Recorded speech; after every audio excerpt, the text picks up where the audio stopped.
Students, स्वागत है आपका हमारे यूट्यूब चैनल क्लास स्टडी पर। आज हम आपके लिए मिड टर्म का क्लास 10 सब्जेक्ट सोशल साइंस का क्वेश्चन पेपर लेकर आए हैं, ताकि आपको कुछ इंपॉर्टेंट क्वेश्चन आंसर मिल सके और आपको पता चल सके कि हमारे एग्जाम में किस किस प्रकार के प्रश्न आ सकते हैं। और आज ये हम इसको सॉल्व करते हैं बिना देरी के। तो मैं आपको बता दूं, पहले कुछ पैटर्न की बात कर लेते हैं। प्रश्न संख्या 1 से 20 तक आपके एक अंक के एमसीक्यू टाइप के प्रश्न रहने वाले हैं। खंड खा की बात करें तो प्रश्न संख्या 21 से 24 में 2 अंक के प्रश्न रहने वाले हैं, जो आपको 40 से शब्दों से अधिक उत्तर नहीं देना है। 40 शब्द नहीं आपको उत्तर लिख देना है, उससे कम हो तब भी चलेगा। ठीक है। खंड का की बात करें तो प्रश्न संख्या 25 से 29 में 3 अंक वाले लघु उत्तरीय प्रश्न है। प्रत्येक प्रश्न के उत्तर 60 शब्दों से अधिक नहीं होने चाहिए। मतलब 60 शब्द हो, उससे कम हो, लेकिन उससे अधिक नहीं होने चाहिए। 3 अंक में आपसे पूछे जाएंगे। खंड घ में 30 से 33 तक 5 अंकों वाले दीर्घ प्रश्न पूछे जाएंगे। ठीक है। तो मतलब 4 प्रश्न आपसे पूछे जाएंगे 5 नंबर वाले, जो आपको 120 शब्दों से ज्यादा उत्तर उसके नहीं लिखने। 120 शब्दों से ज्यादा नहीं लिखने। उसके बाद खंड ग में प्रश्न 34 से 36 4 अंक वाले होंगे, केस स्टडी होंगे। और उसके बाद प्रश्न नंबर 37 में आपका एक मानचित्र होगा, जो 5 अंकों का होगा। ठीक है। एक इतिहास से होगा, 2 अंक का, और 3 अंक का भूगोल से होगा। ठीक है। समझ में आ गया आपको? ये आपका एग्जाम का पैटर्न रहने वाला है। तो आइए सॉल्व करते हैं बिना देरी की। तो जैसा कि आप देख रहे हो, 20 एमसीक्यू टाइप के क्वेश्चन आ चुके हैं आपके एक एक मार्क्स की। तो पहला प्रश्न क्या है? निम्नलिखित में से कौन मैटरनिक के अनुसार सामाजिक व्यवस्था का सबसे खतरनाक दुश्मन है? तो नेपोलियन तो की बात की नहीं थी, बिस्मार्क तो था ही नहीं, ज्यूसेपी गॉरिबाल्डी भी नहीं था, और ज्यूसेपे मैस्सिनी था, जिसने मैटरनिक ने कहा था ये हमारी सामाजिक व्यवस्था का सबसे खतरनाक दुश्मन है। ठीक है। उसका राइट आंसर डी हो जाएगा। ये आपके एग्जाम के लिए कुछ इंपॉर्टेंट क्वेश्चन है, आप इन्हें एग्जाम की तैयारी कर लीजिएगा, ताकि आप एग्जाम में अच्छे मार्क्स स्कोर कर सकें और आपको कुछ इंपॉर्टेंट क्वेश्चन और पैटर्न मिल जाए। दूसरा देखिए, निम्नलिखित में से कौन सा कथन लैंगिक विभाजन को कम करने की दिशा में एक महत्वपूर्ण भूमिका अदा कर सकता है? लैंगिक विभाजन को कम करने के लिए। ठीक है। तो घरेलू कार्यों की भूमिका हमारे जीवन में कम होती है, तो ये तो बिल्कुल गलत हो जाएगा। वो कह रहा है लैंगिक विभाजन, तो लिंग से मतलब होना चाहिए, तो घर से तो हमें कोई मतलब है नहीं। दूसरा, कानून निर्माण में महिलाओं की अधिक भागीदारी आवश्यक है। ये तो बात ठीक है कि क्योंकि आज के समय में महिलाओं की जो भागीदारी है कानून निर्माण में बहुत कम है, तो ये होनी चाहिए। सी देखिए, पुरुष साक्षरता दर को बढ़ाए जाने की आवश्यकता है। उच्च वेतन वाले पदों पर महिलाओं की भागीदारी आवश्यक नहीं है। ये कदम तो बिल्कुल ही गलत है, क्योंकि उच्च पद हैं उन पर भी महिलाओं की भागीदारी होनी चाहिए। तो इसका जो राइट आंसर है वो बी हो जाएगा, कानून निर्माण में महिलाओं की अधिक भागीदारी होनी चाहिए, यह आवश्यक। प्रश्न नंबर 3 की बात करते हैं। निम्नलिखित में से कौन सा पंजाब के समृद्ध किसान के लिए विकास का लक्ष्य नहीं हो सकता? नहीं हो सकता, तो आपको ध्यान रखना। तो अपनी उपज के लिए कम समर्थक मूल्य, अपनी उपज के लिए कम समर्थक मूल्य, अपनी जो उपज है उनकी, उसके लिए वो कम समर्थक मूल्य क्यों लेंगे भाई? उन्हें कम मूल्य मिलता है, इसलिए ये उनके विकास का लक्ष्य नहीं हो सकता। क्योंकि उन्हें कम मूल्य मिलता है, अगर उन्हें ज्यादा मूल्य मिलेगा तो वो विकास कर पाएंगे, लेकिन उन्हें कम मूल्य मिलता है उपज के लिए, तो वो लक्ष्य विकास का लक्ष्य नहीं हो सकता। दूसरा, सस्ते मजदूर। जब सस्ते मजदूर मिलेंगे तो भाई विकास वो कर जाएंगे ना, लेकिन मुझे सस्ते मजदूर नहीं मिलते। तो सुचारू सिंचाई की व्यवस्था, सिंचाई की व्यवस्था भी मिलनी चाहिए, तो वो क्या कर जाएंगे? विकास कर जाएंगे। उच्च पारिवारिक आय, यदि उनकी पारिवारिक आय अधिक होगी तो वो क्या करेंगे? लक्ष्य विकास कर जाएंगे। फिर हमसे पूछा कौन सा नहीं है, तो ये होगा ए आंसर। क्यों? क्योंकि उन्हें कम कीमत मिलती है, इसलिए वो अपना विकास नहीं कर सकते। ठीक है। अगर ये इन्हें सारी सुविधाएं मिलेंगी तो ये विकास कर सकते हैं, क्योंकि सस्ते मजदूर मिलेंगे तो अच्छा मुनाफा कमाएंगे, सिंचाई की सुविधा होगी, अच्छी फसल होगी, अगर परिवार की आय अधिक है तो अच्छा पैसा कमाएंगे। ठीक है। तो वो विकास कर जाएंगे। अगर पूछे विकास का लक्ष्य नहीं है, तो आपका यही आंसर रहने वाला है। समझ आया आपको? हमारे यूट्यूब चैनल को लाइक सब्सक्राइब जरूर कर दीजिएगा, ताकि हमारा मोटिवेशन बढ़ता रहे और हम आपको इसी तरह की वीडियो लेकर आते हैं। ठीक है। एक प्यारा सा सुंदर सा कमेंट जरूर कर दीजिएगा। प्रश्न देखिए 4, निम्नलिखित में से किस भाषा को बोले वाले बोले वाले बोलने वाले लोग बेल्जियम में बहुसंख्यक थे। मतलब ऐसी कौन सी भाषा थी जिसमें बेल्जियम में सबसे ज्यादा बोली जाती थी? बहुसंख्यक मतलब बहुत ज्यादा बोली जाती थी। तो डच भाषी थे। D option is correct.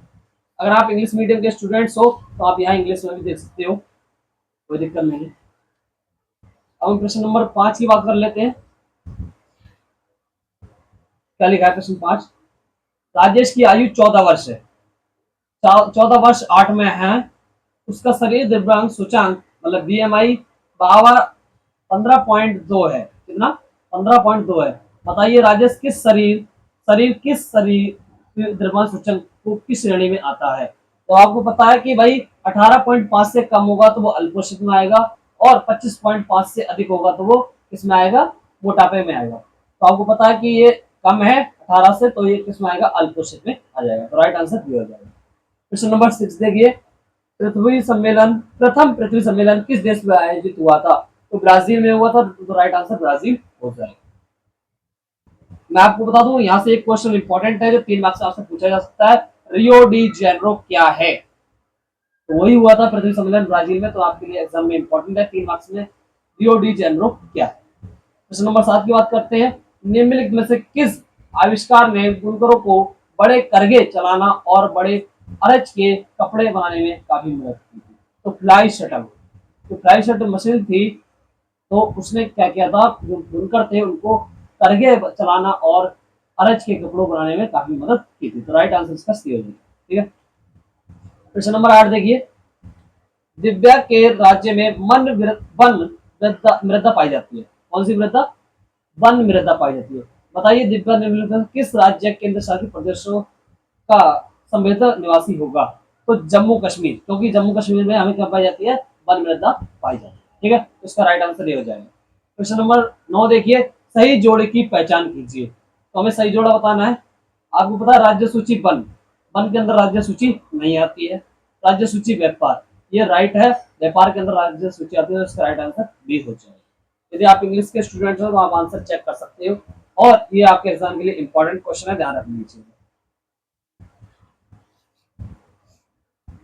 आप प्रश्न नंबर 10 देखिए, निम्नलिखित में से कौन से सत्याग्रह का नेतृत्व महात्मा गांधी ने किया था?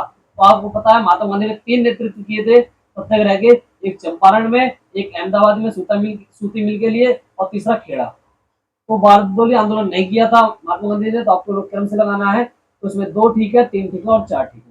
तो उसका राइट आंसर डी हो जाएगा। समझ में आया आपको? ठीक है, समझ में आना चाहिए। किसी देश की औसत आय, क्या? किसी देश की औसत आय उसकी कुल आय में निम्नलिखित में से किससे भाग देकर निकाली जाती है? तो कुल आय है, और मतलब औसत आय है, उसे कुल आय में किससे भाग देंगे? भाई उसमें रहने वाली जनसंख्या से भाग देंगे। ठीक है, मैं आपको समझा देता हूँ। जैसे मान लो कुल जनसंख्या है और कुल आय है। अगर कुल आय को कुल जनसंख्या से भाग दे देंगे तो प्रति व्यक्ति आय या औसत आय निकल आएगी। ठीक है, तो इसका राइट आंसर ये हो जाएगा। प्रश्न नंबर 12 देखिए, भैरवदेव का सोचरी कहाँ स्थित है? तो ये राजस्थान में स्थित है, तो सी आंसर इसका हो जाएगा। प्रश्न नंबर देखिए, सही मिलान की पहचान कीजिए। तो सही मिलान क्या है? तीर्थ क्षेत्र क्या करता है? परिवहन की सुविधा है। तीर्थ क्षेत्र के अंतर्गत क्या आता है? परिवहन आता है। उसका राइट आंसर सी हो जाएगा। प्रश्न नंबर 14 देखिए, सेठ हुकुमचंद ने 1947 में भारत में पहले मीट जूल की स्थापना कहाँ की? सेठ हुकुमचंद से उन्होंने 1917 में भारत में पहली जूट मिल की स्थापना कहाँ की थी? तो कोलकाता में की थी। तो the answer is right. Okay,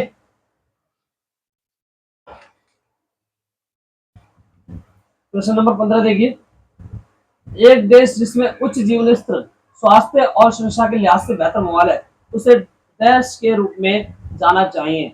अब आप जानते हो कि ऐसा कोई देश है जिसमें भाई जीवन स्तर भी बढ़िया है, स्वास्थ्य सुविधाएं भी हैं, और सुरक्षा के लिए भी सुरक्षा कर्मी लगाए गए हैं, तो वो क्या आएगा?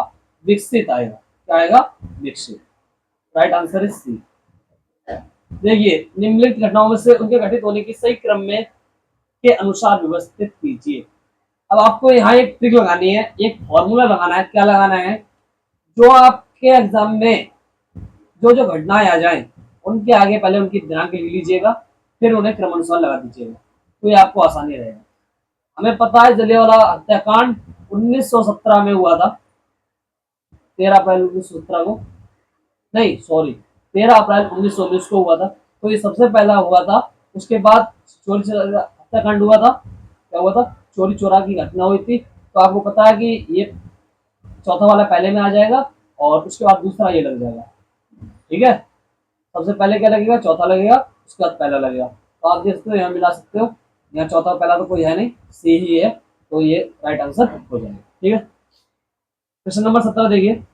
अब ये है अभिकथन और कारक, कथनों को पढ़िए और सही विकल्प का चयन कीजिए। जातिवाद इस मान्यता पर आधारित है कि जाति ही सामाजिक समुदाय के गठन का एकमात्र आधार है। तो ये कथन तो बिल्कुल सही है, ठीक है। कारण देखते हैं आर, लिंग और धर्म के आधार पर विभाजन तो दुनिया भर में है, पर जाति आधारित विभाजन सिर्फ भारत में देखने को मिलता है। ये कथन भी सही है, लेकिन आपने देखा होगा ये एक दूसरे की व्याख्या नहीं करता, तो इसका राइट आंसर बी हो जाएगा। अभिकथन ए और कारण आर दोनों सही है, परंतु कारण अभिकथन की सही व्याख्या नहीं करता, ठीक है। समझ में आया आपको? अब हम क्वेश्चन नंबर 19-18 की बात करते हैं। वो भी आपके 3 क्वेश्चन आपके अभिकथन और कारक के रहेंगे। नीचे दिए 2 कथन दिए हैं, अभिकथन ए और कारक आर को पढ़िए और सही विकल्प का चयन कीजिए। भारत में वन्य जीवों का शिकार प्रतिबंधित है। ये बिल्कुल कथन सत्य है, जो भारत है उसमें वन्य जीवों का शिकार है वो प्रतिबंधित है, आप शिकार नहीं कर सकते। जैव विविधता को बनाए रखने के लिए वन्य जीवों का संरक्षण आवश्यक है। ये कथन भी सही है और एक दूसरे की व्याख्या भी करता है, क्योंकि जीवों के बारे में यही है। तो आप क्या देखते हैं, कथन ए यहाँ पर लगाएंगे आप, राइट आंसर। अभिकथन ए और कारक आर दोनों सही है, एवं कारण अभिकथन की सही व्याख्या करता है, ठीक है। क्वेश्चन नंबर 19 देखिए। नीचे 2 कथन दिए गए हैं, अभिकथन ए और कारक आर, दोनों को पढ़िए फिर सही विकल्प का चयन कीजिए। भारत एक विकासशील देश है, बिल्कुल सही बात है भाई, भारत एक विकासशील देश है। भारत की प्रति व्यक्ति आय वर्ष 2017 के विश्व विकास रिपोर्ट के अनुसार 1820 डॉलर प्रति वर्ष है, बिल्कुल राइट है ये, तो इसका राइट आंसर ए हो जाएगा। अभिकथन ए और कारण आर दोनों सही है, और कारण अभिकथन की सही व्याख्या करता है, ठीक है। समझ में आ गया आपको? अब लास्ट प्रश्न है जो 20 आपका एमसीक्यू टाइप का क्वेश्चन है, पढ़िएगा इसको। अभिकथन ये है, नेपोलियन ने फ्रांस में प्रजातंत्र की स्थापना की, बिल्कुल गलत, प्रजातंत्र की स्थापना तो हुई नहीं थी। कारण आप देखिए, प्रशासन के क्षेत्र में नेपोलियन द्वारा आरंभ की गई नागरिक संहिता ने क्रांतिकारी बदलाव किए। तो आर तो सही है, कारण तो सही है, लेकिन अभिकथन गलत है, तो इसका राइट आंसर डी हो जाएगा। अभिकथन ए गलत है, परंतु आर सही है, ठीक है। अब मैं आपको 2 अंक वाले प्रश्न दिखा देता हूँ, जो आपके एग्जाम के लिए इंपॉर्टेंट है, आपके एग्जाम में आ सकते हैं।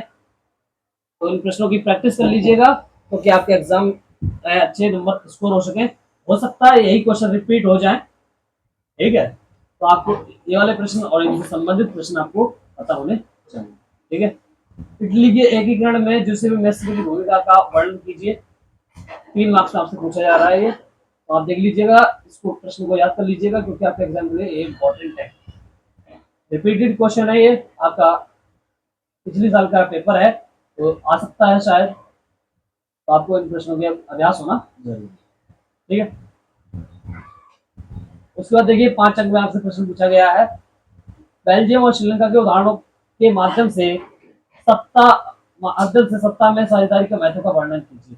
तो ये आपका जो चैप्टर है सत्ता में साझेदारी, उसके आपको वर्णन करना है, 5 अंक में आपसे पूछा जाता है, तो आपको इस चैप्टर को अच्छी तरीके से पढ़ लेना है और इसके प्रश्न उत्तर करने हैं, ठीक है।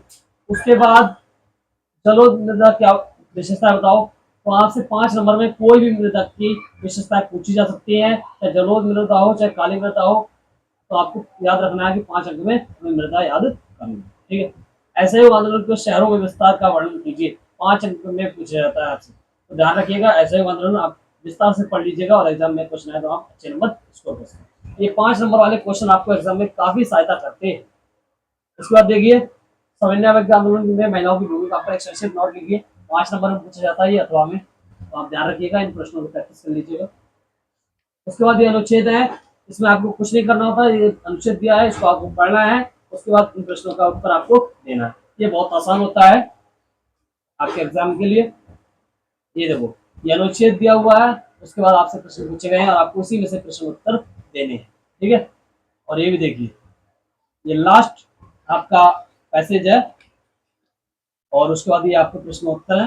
उसके बाद आपसे 5 नंबर का मैप पूछा जाएगा, तो ये मैप समझ लीजिएगा और आप 5 नंबर स्कोर कर सकें एग्जाम में अच्छे तरीके से।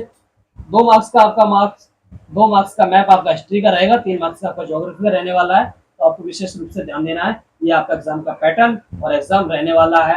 एग्जाम के लिए थैंक यू।